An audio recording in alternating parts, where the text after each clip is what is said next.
인도하심이 그것도 그도다. 우리 아버지의 인도하심이 우리 아버지의 인도하심이 우리 아버지의 인도하심이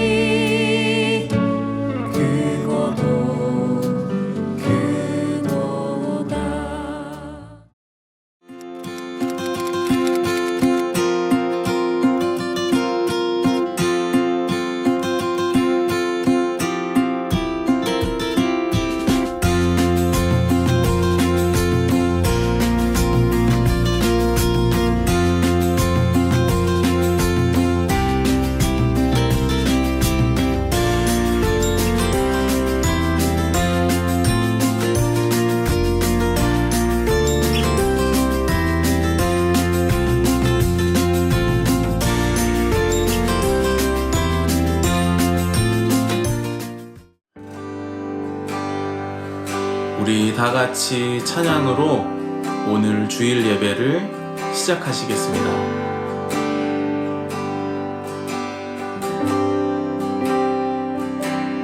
내 아버지 그 품 안에서 내 영혼은 안전합니다. 주 손길로 내 삶을 안으시니 그 평강이 나를 덮습니다. 내 아버지 그 품 안에서 내 영혼은 안전합니다. 주 손길로 내 삶을 안으시니 그 평강이 나를 덮습니다. 나 비록 넘어지며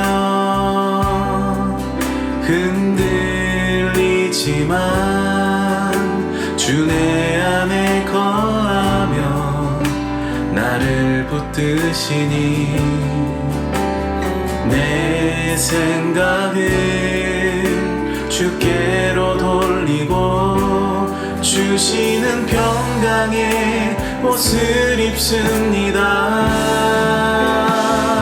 주 약속 안에서 내 영혼 평안에 내 뜻보다 크신 주님의 계획 나 신뢰 두려움 다 내려놓고 주님만 의지해 주 안에서 내 영혼 안전합니다.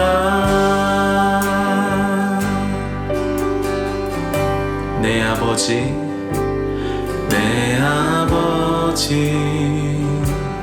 그 품 안에서 내 영혼은 안전합니다. 주 손길로 내 삶을 안으시니 그 평강이 나를 덮습니다. 나 비록 넘어지며 흔들리지만 주 내 안에 거하며 나를 붙드시니 내 생각을 주께로 돌리고 주시는 평강의 옷을 입습니다. 주 약속 안에서 내 영혼 평안에 내 뜻보다 크신 주님의 계획 나 신뢰 두려움 다 내려놓고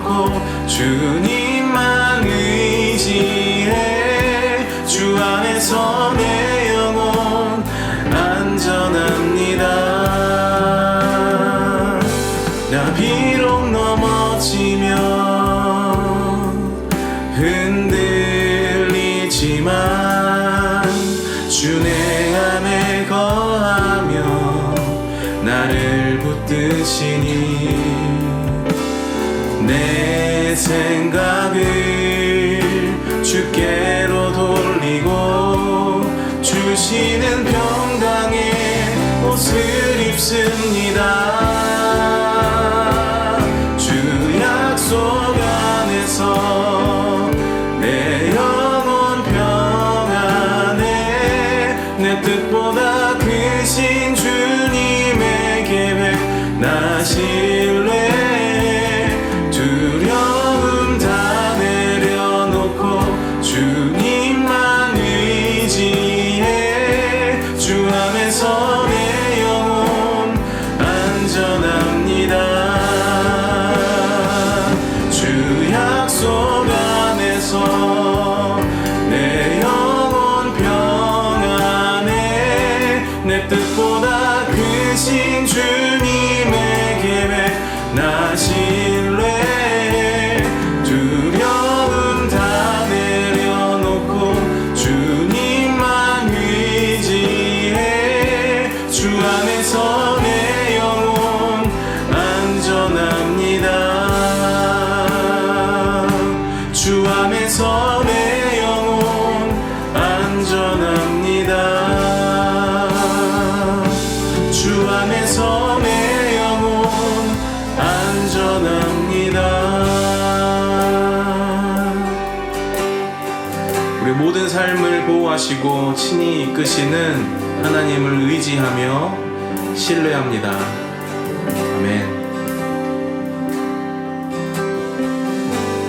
나의 기도하는 것보다 더욱 응답하실 하나님, 나의 생각하는 것보다 더욱 이루시는 하나님,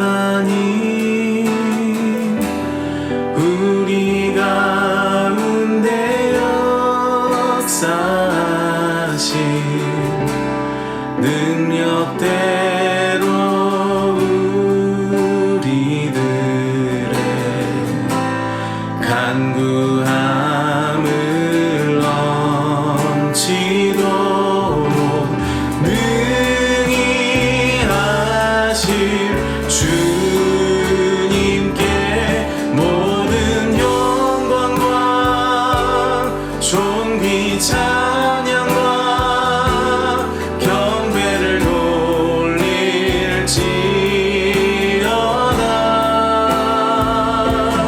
모든 영광과 존귀 찬양과 경배를 돌릴지어다.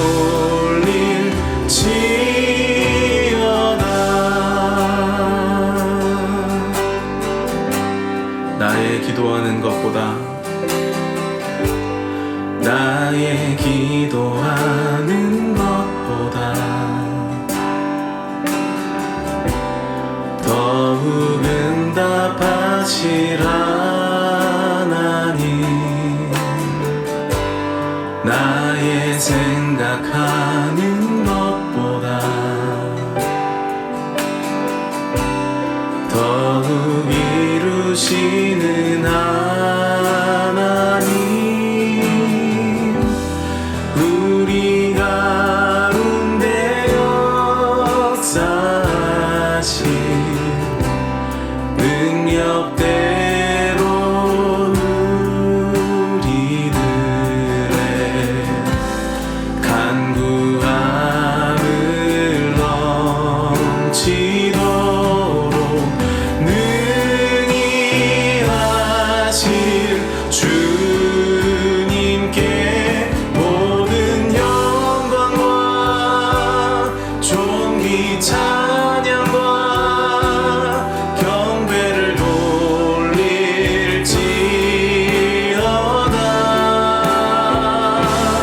모든 영광과 존귀 찬양과 경배를 돌릴지어다. 모든 영광과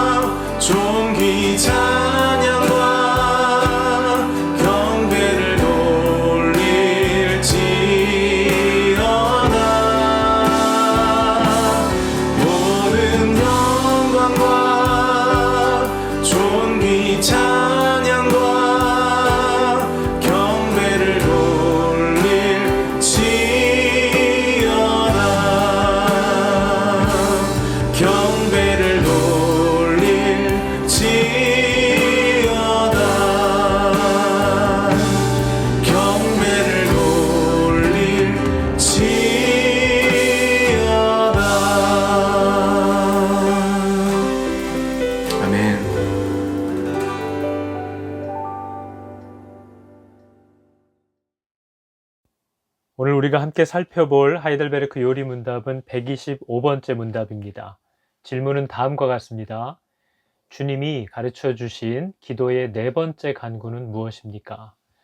대답은 다음과 같습니다. 오늘날 우리에게 일용할 양식을 주옵시고 라는 주님이 가르쳐 주신 기도의 네 번째 간구의 뜻은 우리의 모든 육신적 필요들을 돌아보아 주옵소서. 그러므로 하나님만이 모든 선한 것의 유일한 근원이시라는 것과 하나님의 축복이 없이는 우리의 노고와 걱정, 심지어 하나님이 주신 선물들조차도 우리에게 아무런 유익이 될 수 없다는 것을 알게 해달라는 것입니다. 그리하여 어떤 다른 피조물도 의지하지 않고 오직 하나님만을 의지하게 해달라는 것입니다. 하나님께서는 오늘도 성도들이 성도로서 성도답게 살아가기 위해 필요한 모든 것, 곧 일용할 양식을 우리들에게 허락해 주실 것입니다. 이것을 믿음으로 성도로서 마땅히 해야 할 여러 순종들에서 위축되지 않는 담대한 성도들 되시기를 축복합니다.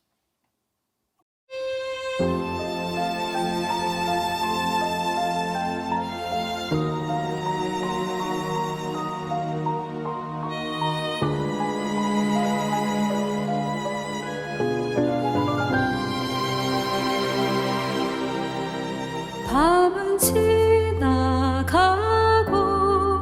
새벽 닭이 울고 주를 부인한 나를 바라보시는 주의 눈에 눈물이 흘러내리네. 나를 용서한 주의 사랑. 세상 모든 사랑 그를 거절하고 그의 구원과 사랑 다 외면했네. 십자가에 달려도 피 쏟아내도 주는 그 사랑 놓지 않네.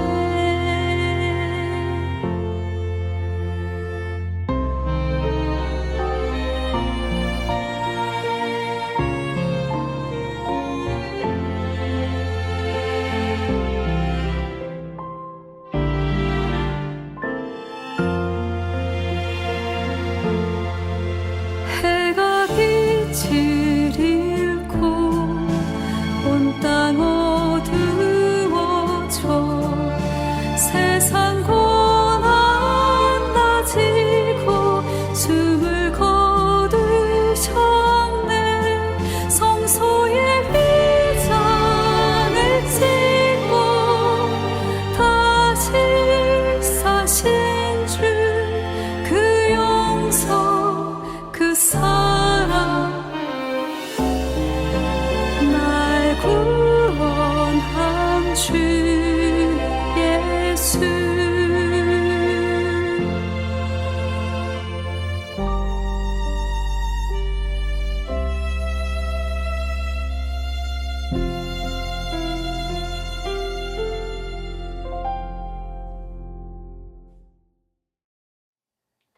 오늘 우리에게 주시는 하나님 말씀은 갈라디아서 3장 1절에서 9절까지 말씀입니다.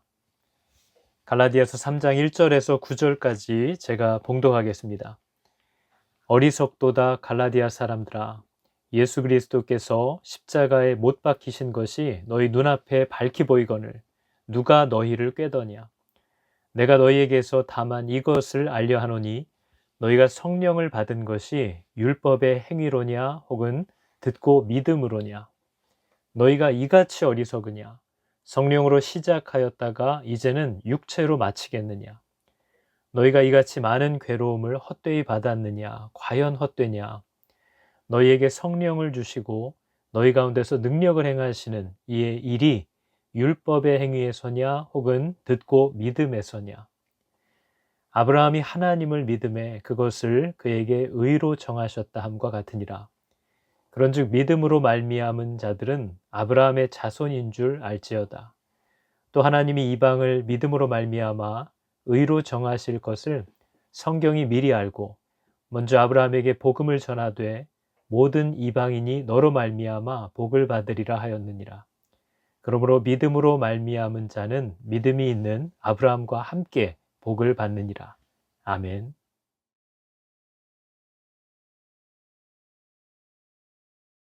할렐루야. 우리 갈라디아서 오늘 두 번째 시간입니다. 우리 갈라디아서에 대한 간단한 요약은 지난 수요 예배 때 우리가 나눴기 때문에 여러분 꼭 그걸 참조하시기 바랍니다. 이 갈라디아서는 복음의 본질을 흐려놓는 자들을 향한 바울의 굉장히 격한 감정이 보여지는 편지라는 것을 우리가 알 수 있습니다.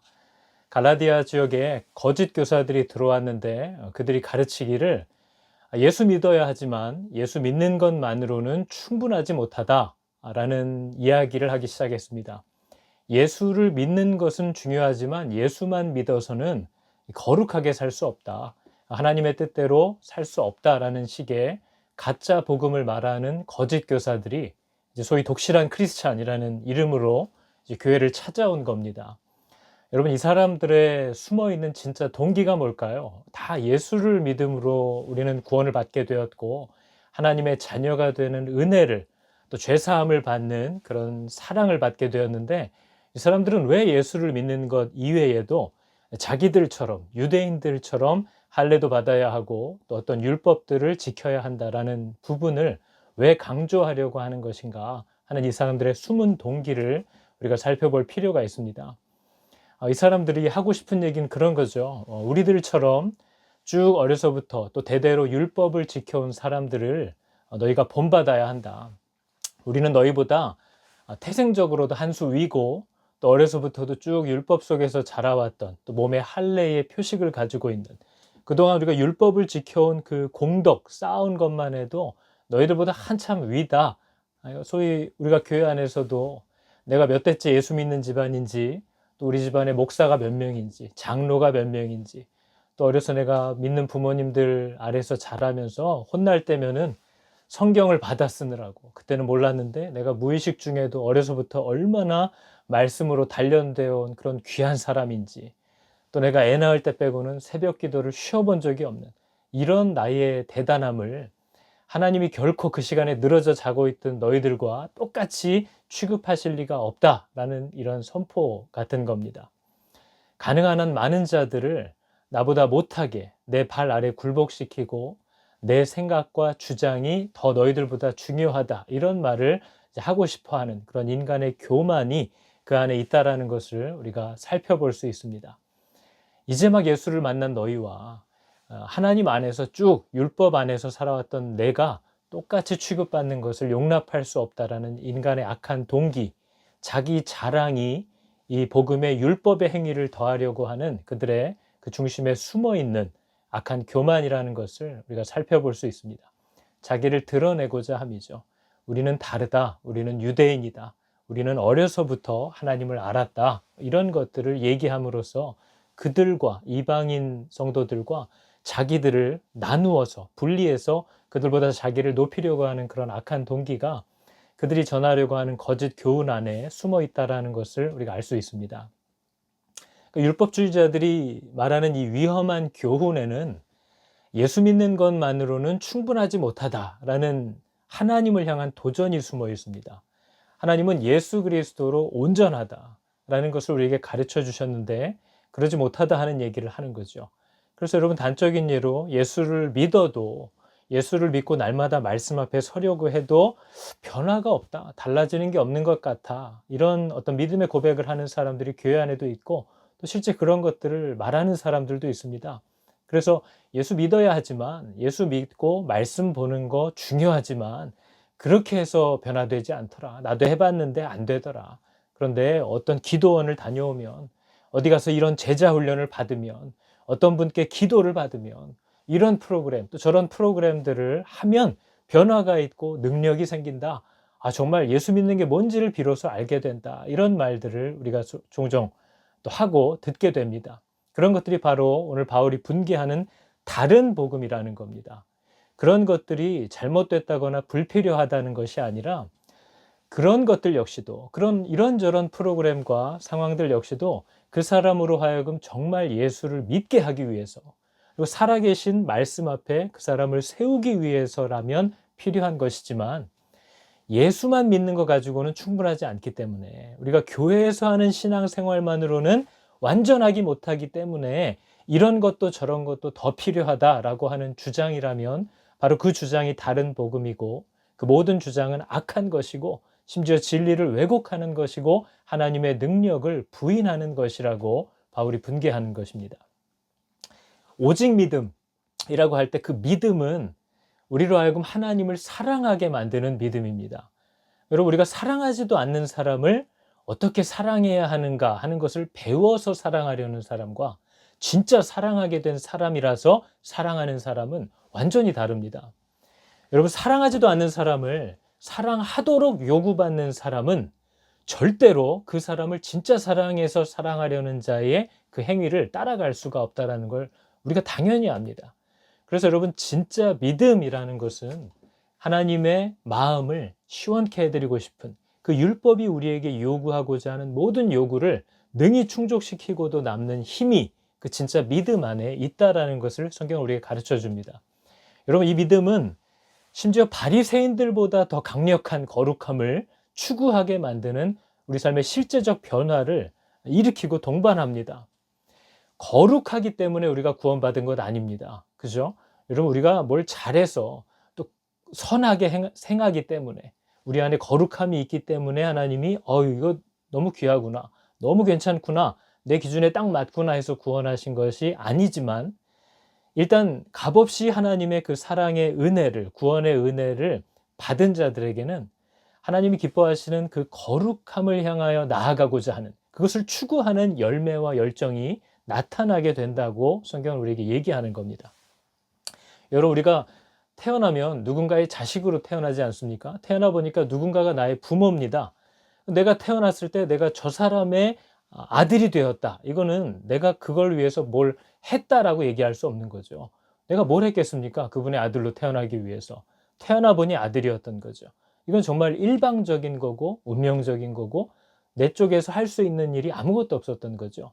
그러나 여러분, 아무것도 한 것이 없이 태어나서 누군가의 자식이 되었다 하는 것은 시작은 값없고 시작은 내가 할 수 있는 일이 아무것도 없었지만, 여러분, 우리도 자식을 키우지만 우리의 자식들이 우리들의 자식이 되었기 때문에 지금 얼마나 괴로운 연단의 시간과 시달림의 시간을 보내고 있습니까? 여러분, 구원의 은혜도 마찬가지입니다. 하나님이 값없이 우리를 자녀로, 내가 한 것이 없이 우리를 자녀로 삼아주신 이 일방적인 구원의 은혜는 그 은혜를 받은 자들에게 이제 좋은 의미에서 그들을 결코 내버려 두지 않는다라는 것을 성경이 얘기하는 겁니다. 이렇게 하면 내 자식을 삼아준다라는 것이 성경이 말하는 복음이 아니라, 너는 내 자식이기 때문에 이제 내 자식답게 살아야 한다라는 집요한 사랑의 도우심에 우리는 시달리게 되는 것입니다. 여러분, 그것이 바로 성도에게 나타나는 능력입니다. 오늘 우리가 읽은 본문은 갈라디아 사람들의 어리석음에 정말 답답해하는 그 바울의 탄식으로 시작합니다. 오늘 1절의 말씀을 보니까, 어리석도다 갈라디아 사람들아, 예수 그리스도께서 십자가에 못 박히신 것이 너희 눈앞에 밝히 보이거늘 누가 너희를 꾀더냐, 이렇게 말합니다. 여러분, 십자가에서 예수님이 죽으시는 것을 눈으로 우리가 본 것처럼 복음의 내용이 너무나도 분명하고 확실하게 바울을 통해서 갈라디아 사람들에게 설명되었는데도 불구하고 헷갈려 하다니 정말 어리석다, 답답하다, 이런 탄식을 하는 거죠. 여러분, 제가 집사님들한테 말씀을 지난주에 전했는데 새까맣게 까먹어버리고 이해를 못하는 겁니다. 그럴 때 제가 여러분 집사님한테, 아니 집사님, 어떻게 그거를 헷갈릴 수가 있습니까? 어떻게 그 복음의 내용을 기억하지 못할 수가 있습니까? 집사님 진짜 어리석습니다. 이러면 진짜 너무 난리가 나겠죠? 근데 여러분, 하나님의 말씀을 선포할 때에, 하나님의 말씀이 선포될 때에 그 말씀을 허투루 듣는 것에 대해서 바울은 이렇게까지 꾸짖는다는 겁니다. 어떻게 그 생명을 주는 복음의 내용 앞에서 허투루 그걸 들을 수가 있느냐. 어떻게 그걸 이해하지 못했으면 묻던지 배우려고 해야지. 아니, 듣고도 설명을 다 해주었는데도 어떻게 그걸 헷갈릴 수가 있느냐 하면서 분개하는 바울의 모습을 우리가 봅니다. 그러면서 2절을 보니까 이렇게 되어 있죠. 너희가 성령을 받은 것이 율법의 행위로냐 혹은 듣고 믿음으로냐. 여러분, 갈라디아 사람들은 바울을 통해서 구원해 주시는 예수님의 십자가라는 이 소식을 받아들였을 때 성령이 임했습니다. 여러분, 이 이방인들은 어려서부터 율법을 지켜온 적도 없고요. 율법을 들을 수 있는 환경도 아니었는데 단지 예수 그리스도께서 너를 위해 죽으셨고 너의 주인이 되신다, 이 소식을 받아들인 그 하나의 영접만으로 하나님께서 하늘문을 열어주시고 그들에게도 성령을 허락하셨다는 것을 그들이 경험한 겁니다. 5절 말씀도 똑같은 얘기를 하죠. 너희에게 성령을 주시고 너희 가운데서 능력을 행하시는 이의 일이 율법의 행위에서냐 혹은 듣고 믿음에서냐. 하나님께서 우리에게 성령을 주시고 하나님을 사랑하는 자로 살아가게 하는 이 능력이 우리 안에 나타나기 시작한 이 사건이 네가 어려서부터 율법을 듣고 지켰기 때문이냐, 아니면 너는 율법을 전혀 모르고 살았는데 예수 그리스도를 붙잡은 그날부터 너에게 그 성령이 일하기 시작하신 거냐, 이걸 묻는 거죠. 갈라디아 사람들은 그걸 경험한 겁니다. 율법을 모르고 살았던 사람들이 단지 예수 그리스도의 복음, 그 십자가의 죄사함의 용서를 붙잡았을 뿐인데 그들에게도 성령이 임하고 하나님이 그들에게 찾아와 주셨다는 것을 갈라디아 사람들이 다 경험한 거죠. 근데 그렇게 직접 자기들이 경험을 해놓고도 이 거짓 교사들이 와서 율법도 지켜야, 할례도 받아야 진짜 구원을 받는 거다라고 거짓말을, 거짓 가르침을 했다는 것 때문에 이들이 받아들였고 경험했던 구원의 뿌리가 통째로 흔들리는 것을 바울이 굉장히 답답해하는 겁니다. 그래서 오늘 3절이 이렇게 말합니다. 너희가 이같이 어리석으냐? 성령으로 시작하였다가 이제는 육체로 마치겠느냐? 여러분, 예수를 기껏 영접해 놓고도 또 구원파 같은 사람들이 와서 야, 진짜 구원받는 건 날짜가 언제인지, 장소가 어딘지, 시간, 분, 초까지 알아야 그게 진짜 구원받은 거다. 그러면 또 그 한마디에 불안한 마음이 그냥 꼬리가 살랑살랑 흔들리는 거죠. 그래서 여러분, 예수님이 우리에게 주신 그 구원의 복음 위에 우리가 굳건히 서지 않으면 다 무너질 수밖에 없다라는 사실을 우리에게 경고하셨습니다. 우리 마태복음 7장 24절부터 25절까지의 말씀을 보면, 그러므로 누구든지 나의 이 말을 듣고 행하는 자는 그 집을 반석 위에 지은 지혜로운 사람 같으리니 비가 내리고 창수가 나고 바람이 불어 그 집에 부딪히되 무너지지 아니하나니 이는 주추를 반석 위에 놓은 까닭이다, 얘기하셨습니다.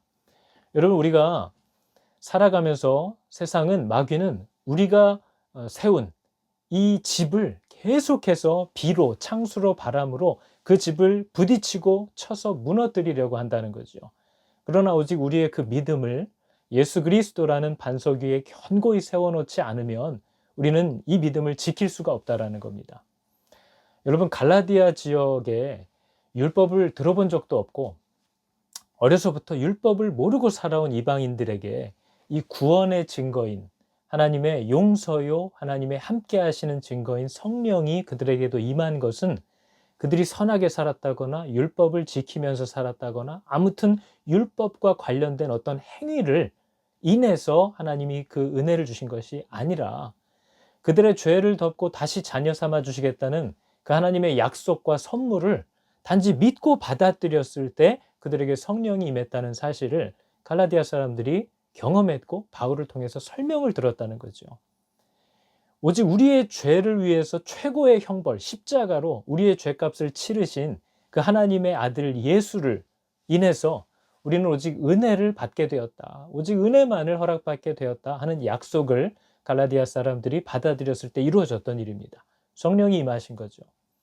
여러분, 율법의 역할은 오직 우리가 그런 하나님의 선한 기준에는 아무리 애써도 도달할 수 없는 죄인이다 라는 사실을 깨닫게 하기 위한, 우리가 도저히 넘어갈 수 없도록 설계된 하나님의 거룩함의 장벽 같은 겁니다.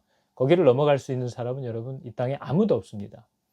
그래서 그 율법의 장벽에 부딪힌 사람들마다 하나님의 도움, 예수 그리스도, 그 하나님의 도움을 붙잡고 따라가는 것 외에는 내게 어떤 소망도 어떤 길도 어떤 방법도 없구나. 이거를 깨닫게 하기 위한 은혜의 방편이요 은혜의 도구가 율법입니다.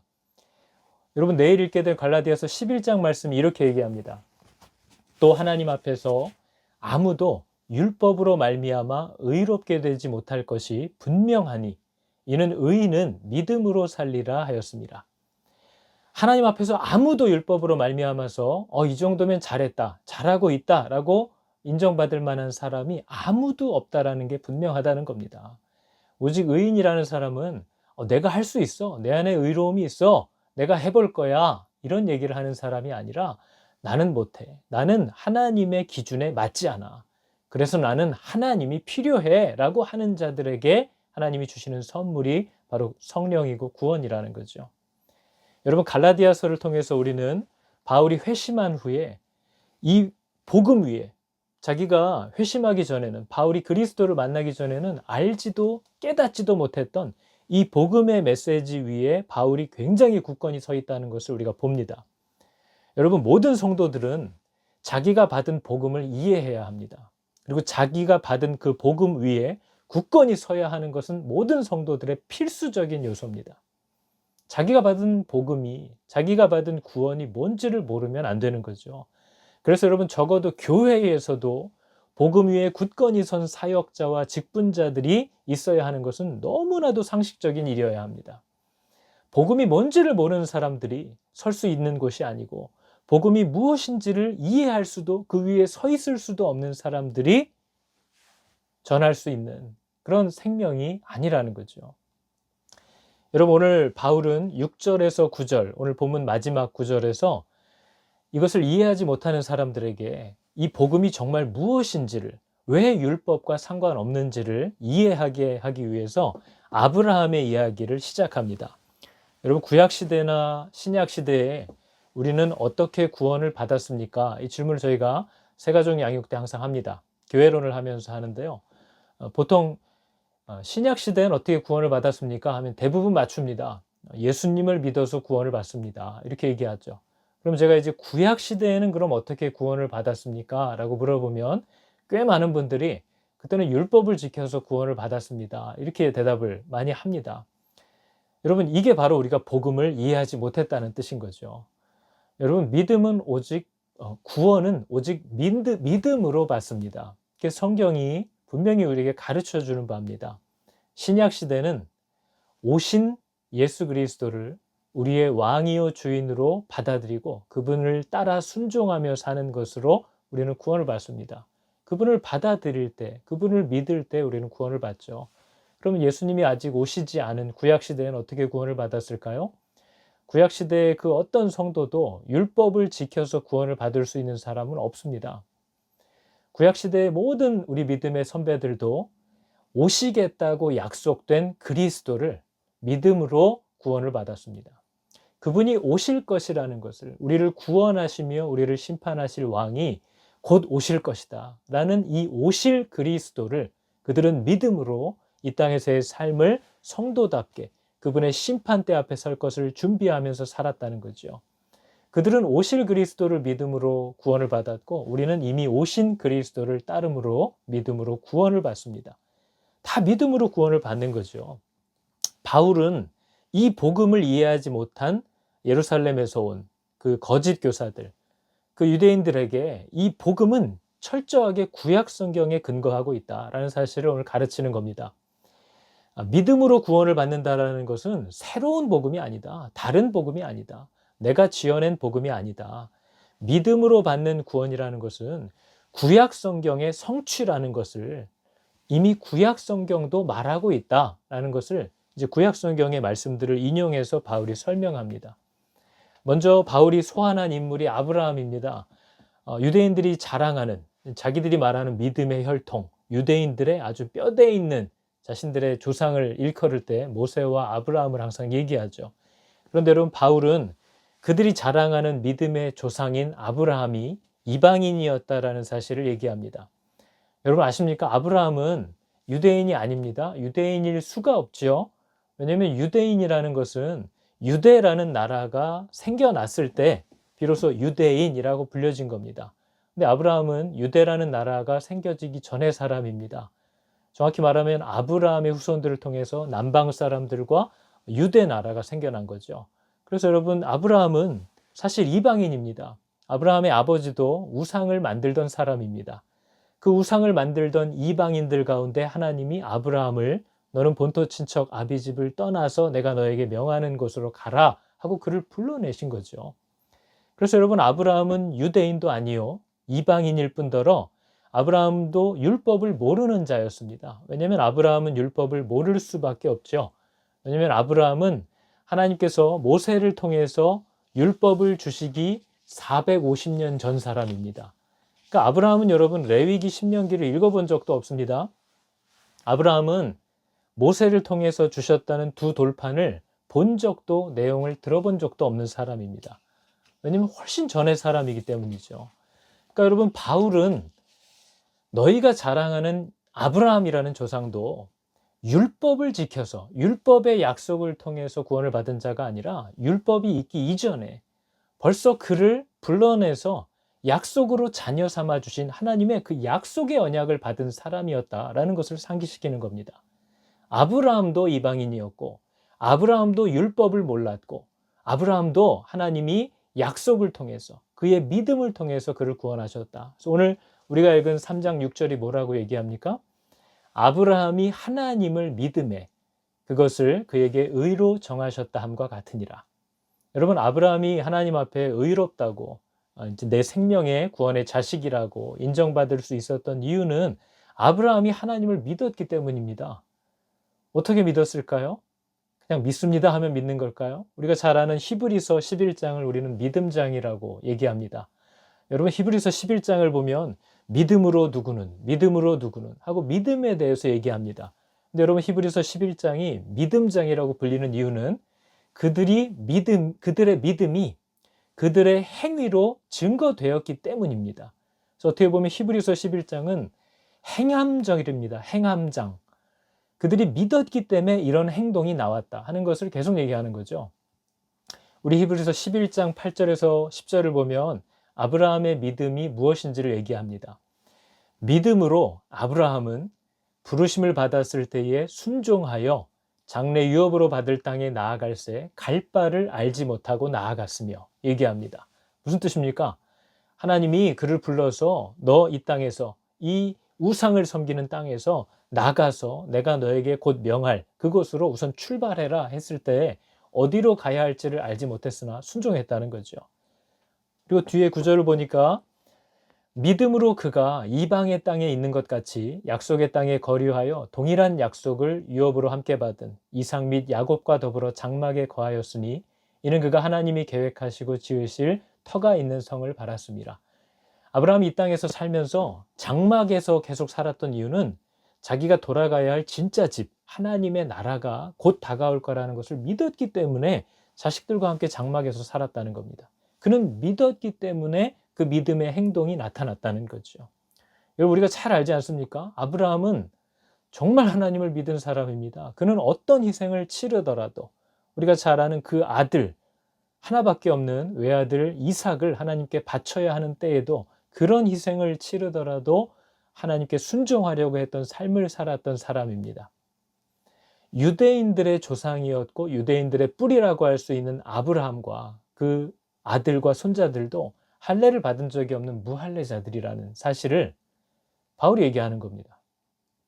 또 그들은 율법이 있기도 전의 사람이라 율법을 모르던 사람들이었지만 그들은 하나님이 그들이 의지해야만 할 유일한 분이라는 사실을 정말 믿었고 어떤 희생을 치르더라도 그분을 순종하려고 했던 삶을 살았기 때문에 하나님께서는 성령께서는 아브라함이 이미 율법이 요구하는 그 정신을 다 충족하고 있다라고 인정해 주셨다는 겁니다. 무할례자였고 무율법자였던 이방인 아브라함의 그 믿음의 순종 때문에 오늘날 모든 민족이 복을 받을 것이다 라는 이 약속이 그 유대인들이 꼬장꼬장대고 있는 하나님의 말씀, 그 구약 성경에 이미 기록된 것이라는 것을 이 바울이, 이방인의 사도가 오늘 지금 하나씩 짚어가면서 가르치는 겁니다. 본사 직원들 재교육하는 거죠. 예루살렘에서 왔다면서 복음을 모르는 겁니다. 믿음으로 받은 복음. 구약 시대에 우리 믿음의 조상들도 믿음으로 받았던 그 구원을 아무도 모른다는 거죠. 헷갈려 한다는 거예요. 그래서 지금 다시 짚어가면서 말하는 겁니다. 오늘 갈라디아서 읽은 3장 8절이 이렇게 말합니다. 또 하나님이 이방을 믿음으로 말미암아 의로 정하실 것을 성경이 미리 알고 먼저 아브라함에게 복음을 전하되 모든 이방인이 너로 말미암아 복을 받으리라 하였느니라. 아멘. 여러분, 하나님 앞에서는 모든 인간이 이방인입니다. 하나님 앞에서는 모든 사람들이 율법 없는 자들입니다. 하나님이 우리들에게 율법을 주셔서 우리들의 교만을 꺾으시고 오직 하나님의 붙잡아 주시는 은혜가 아니면 살 수 없다 라고 고백하게 하는 이 복음, 이것을 통해서 모든 이방인들을 다 자녀 삼아 주시려고 한 놈을 먼저 불러서 종으로 좀 쓰려고 했더니 이것들이 지들만 아들이라고 유난을 떨면서 다른 자식들을 다 쫓아냈다는 겁니다. 이게 유대인들의 모습입니다. 오늘날도 마찬가지죠. 생명을 전하는 종들이 되라고 세워놨더니 동네방네 다니면서 하나님 나라에 들어오는 게 너 그렇게 쉬워 보이냐고 아주 지들이 커트라인을 다 올려가지고 아무도 지원을 감히 못하게 만들어버리는 일들을 오늘날 성도라고 하는 사람들이 하고 있다는 거죠. 여러분, 사도행전 15장의 내용을 보면 이런 말씀이 나옵니다. 너희가 모세의 법대로 할례를 받지 아니하면 능히 구원을 받지 못하리라 하니 바울 및 바나바와 그들 사이에 적지 아니한 다툼과 변론이 일어난지라. 갈라디아에 있었던 그 거짓 교사들의 문제 때문에 율법을 지켜야 한다. 그 바울이 전한 믿음으로 받는 구원은 반쪽짜리 복음이다. 이런 얘기들이 계속 나타났기 때문에 이 예루살렘에서 사도들과 장로들이 이 문제를 가지고 논의하게 된 일이 있었습니다. 우리 사도행전 15장에 보면 갈라디아에 있었던 이 문제 때문에 우리가 소위 예루살렘 공의회라고 이름을 붙인 그 모임에서 사도들과 장로들의 이제 만남이 이루어집니다. 그래서 그때 서로 간에 많은 변론을 한 후에 베드로가 일어나서 이렇게 말을 하는 거죠. 사람의 마음을 아시는 하나님이, 사람의 그 중심을 정확히 아시는 하나님이 그들과 우리를 차별하지 아니하시고 믿는 자들에게, 그 사람의 마음을 보시는 하나님이 자신을 정말 믿는 자들에게 성령을 주셨고 그들도 우리처럼 주 예수의 은혜로 구원받게 하신 줄을 믿는다라고 베드로가 말했습니다. 그리고 나서 바나바와 바울도 일어나서 하나님께서 자기들을 통해 이방인들에게 행하셨던 표적과 그들에게도 성령이 임했던 기사들을 말했습니다. 그랬더니 이 모든 보고를 들었던 수장인 야고보가 일어나서 형제들아 내 말을 들어라 주목시킨 후에 하나님이 지금 이방인 중에서도 당신의 이름을 위할 백성들을 취하시고 그들을 돌보신다라는 이 사실이 앞서 구약 성경에서도 선지자들을 통해 주신 말씀과 일치한다 이렇게 선언합니다. 그러면서 아모스 9장 12절의 말씀을 사도들과 장로들 앞에서 야고보가 말합니다. 이렇게 되어 있죠. 그 남은 사람들과 내 이름으로 일컬음을 받는 모든 이방인들로 주를 찾게 하려 함이라. 여러분, 그러므로 하나님께서는 이미 이방인들까지도 모든 세상을, 모든 사람들을, 모든 민족을 구원하기 위해서 특정 몇 사람으로 시작을 한 것이지 그들만 구원하려고 하는 것이 아니라는 겁니다. 율법으로 구원하신 적이 없고 우리의 대단함으로 하나님이 상을 주신 적이 없고 오직 소망 없는 자들에게 한결같이 주시는 은혜의 복음으로 우리 모든 사람들을 부르고 계시다라는 것에 사도들이 모두 동의를 한 거죠. 그래서 여러분, 주님이 주신 복음의 내용을 이제 더 이상 변질시키지 말되 다만 이 공의회에서 결정한 내용이 하나 있습니다. 유대인 형제들이 그래도 극도로 꺼려하는 것들, 그런 것들은 이방인 형제들에게 조금 포기해달라고, 하지 말아달라고 권면하는 것이 좋다. 이렇게 결정을 한 거죠. 우리 사도행전 15장 19에서 20절에 이렇게 되어 있습니다. 그러므로 내 의견에는 이방인 중에서 하나님께로 돌아오는 자들을 괴롭게 하지 말고 다만 우상의 더러운 것과 음행과 목매어 죽인 것과 피를, 유대인들이 가장 싫어하는 그런 부분들을 멀리하라고 편지하는 것이 옳으니, 이렇게 말합니다. 우리가 오늘까지 3장까지 갈라디아서를 통해서 세 가지의 내용을 알 수 있습니다. 첫 번째는 밝히 보여주신 이 복음의 진리를 오해하게 만드는 모든 사람들의 열심과 또는 지식은 교회가 절대로 타협하지 않는다. 이 부분인 거죠. 두 번째는 복음의 진리와 상관없는 여러 가지 서로 다름, 이런 것들은 지혜롭게 수용할 수 있다. 수용하도록 한다. 이런 내용입니다. 또 끝으로 세 번째는 복음의 진리와 꼭 상관없는 거지만 진리와는 상관없더라도 형제를 위해서 사람을 얻기 위한 목회적 권고들에 교회는 순종해야 한다 하는 것들을 우리에게 가르쳐 줍니다. 그리고 우리가 소위 교회에서도 교회가 진리가 아닌 문제들로 다투는 것은 굉장히 수치스러운 일입니다. 목장 편성하는 문제나 예배 시간을 정하는 문제나 애찬을 할 거냐 말 거냐 하는 문제나 예배 시에 복장을 어떻게 해야 하는가, 찬양 선곡하는 문제, 내가 누가 인사를 했는데 누가 인사를 안 받아준다, 이런 문제, 매일 성경을 할 거냐 생명의 삶을 할 거냐, 이런 문제, 성가대가 있어야 되냐 없어야 되냐, 이런 문제들, 이런 것들은 그 교회와 그 상황과 그 사람들의 상황 속에서 목회적 권고를 따라서 순종해야 할 문제들이지, 그것 때문에 머리 터지게 싸우고 공동체를 허물 만한 일들이 아니라는 것을 기억해야 합니다. 그렇게 싸운다면 그건 정말 교회의 수치스러운 일이고 정말로 하나님께 얻어 터져야 하는 일입니다. 교회가 사랑이 식어지고 연합이 자꾸 깨지고 분쟁하고 또 권위와 질서에 시기와 질투를 하고 하는 싸움의 내용들은 성도들이 바른 복음의 내용을 모르기 때문입니다. 하나님, 이 성도들이 복음의 진리의 내용에서 자꾸 멀어지고 있다라는 증거입니다. 교회와 성도가 바르게 회복되는 일은 다시 복음 앞으로, 우리가 받은 은혜가 무엇이고 우리가 받은 명령이 무엇인지 그 복음과 말씀과 십자가 앞으로 날마다 돌아가는 길 말고는 어떤 해결책도 없다라는 것을 알아야 됩니다. 여러분, 오늘 바울이 어리석다 갈라디아 사람들아, 내가 너희 앞에 눈으로 보듯이 밝히 설명해 주었는데 어떻게 그 내용에서 또 벗어날 수가 있느냐, 이것을 바울이 안타까워하는 거죠. 여러분, 교회에서 이 성경의 어떤 신학, 하나님의 말씀, 이런 것은 목사나 박사님들만 하는 영역이 아닙니다. 바른 신학, 바른 하나님의 말씀을 이해하는 것은 성도의 삶의 기준점과 같아서 이것이 바로 서 있지 않으면, 이 기준점이 비틀어져 버리면 우리 성도의 실제적인 삶의 기반도, 실제 삶의 환경과 성도가 나아가야 하는 길의 방향도 굉장히 크게 틀어져 버리고 비틀어져 버린다는 것을 우리가 기억해야 합니다. 여러분, 오늘 본문의 결론입니다. 그런즉 믿음으로 말미암은 자들은, 3장 7절이죠. 그런즉 믿음으로 하나님 앞에 나아오게 된 자들은 아브라함의 자손인 줄 알지어다. 이 결론인 거죠. 여러분, 아브라함의 후손이란 율법이 아니라 오직 믿음으로 하나님을 사랑하게 된 자들을 일컫는 말입니다. 그래서 오늘 9절 마지막 말씀도 이렇게 얘기합니다. 그러므로 믿음으로 말미암은 자는 믿음이 있는 아브라함과 함께 복을 받느니라. 아브라함도 율법이 아닌 믿음으로 구원을 받았기 때문에 동일하게 모든 믿음으로 하나님을 만난 자들은 아브라함이 받는 복을 똑같이 받을 것이다, 얘기하는 거죠. 여러분, 복음은 이런 겁니다. 나는 하나님의 기준에 결코 맞을 수 없는 사람입니다. 나는 가끔 죄를 짓는 사람이 아니라 나는 늘 죄를 짓습니다. 나는 온통 죄밖에는 짓지 않습니다.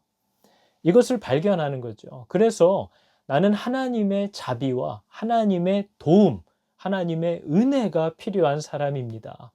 나는 오직 그 은혜에 감사하면서 오직 그분만 따라 살 것입니다. 그것이 얼마나 복된지 모릅니다.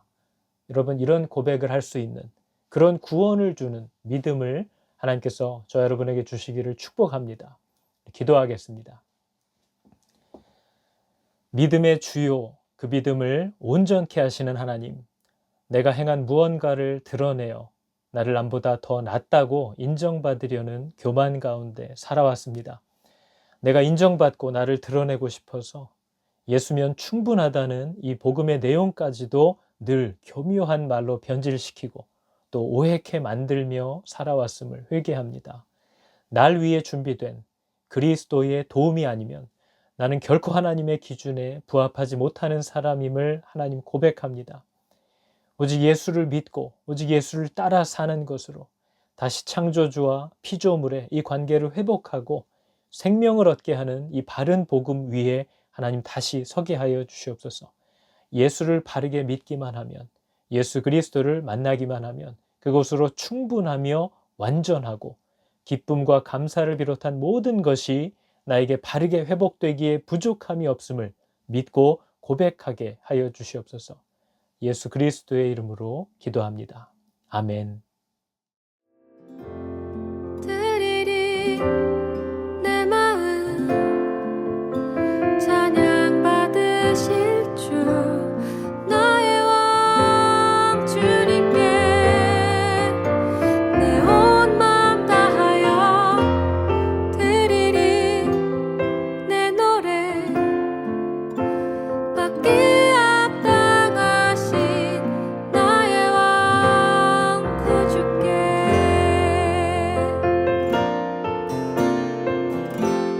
드리리 이 순간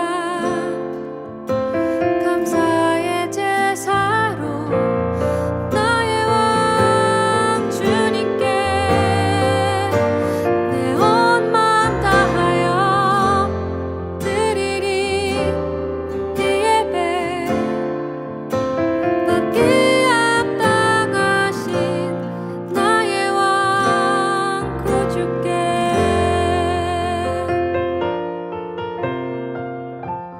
사랑의 그 피로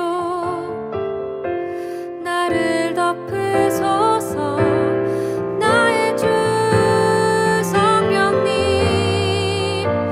날 다스리소서 당신의 사랑이 나를 덮습니다 나의 왕 나의 주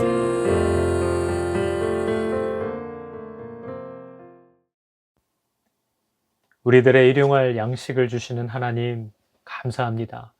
우리로 하여금 성도로서 마땅히 주님 앞에 나아가기 위해 필요한 것들을 하나님 공급하여 주시고 함께하게 하신 우리 믿음의 형제 자매들을 돌아보기 위해 필요한 것들을 주여 공급하여 주시고 우리를 통해 공급받아야 할 세상을 먹이기 위해서 필요한 것들을 또한 공급하여 주시옵소서.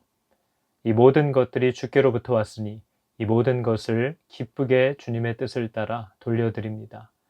모든 상황 속에서 하나님께 순종하려는 성도들을 주여 복되게 하여 주시고 그들의 공급자요 피할 바위가 되어 주시옵소서. 바른 복음을 받은 자들이 되게 하여 주사 그 반석 위에 견고히 서도록 주님 우리를 붙잡아 주시옵소서. 예수 그리스도께서 십자가에 못 박히신 것을 우리의 눈앞에 밝히 보여주사 나를 드러내고 높이려는 죄에서 나를 건져 주시옵소서. 주여 우리 병든 교우들을 고쳐주시고 그들의 마음과 또 우리의 마음을 도와주시옵소서. 여호와는 내게 복을 주시고 너를 지키시기를 원하며 여호와는 그의 얼굴을 비추사 은혜 베푸시기를 원하며 여호와는 그 얼굴을 너에게로 향하여 드사 평강 주시기를 원하노라. 아멘. 우리 아버지의 사랑하심이 우리 아버지의 사랑하심이 우리 아버지의 사랑하심이 크고도 크도다 우리 아버지의 진실하심이 우리 아버지의 진실하심이 우리 아버지의 진실하심이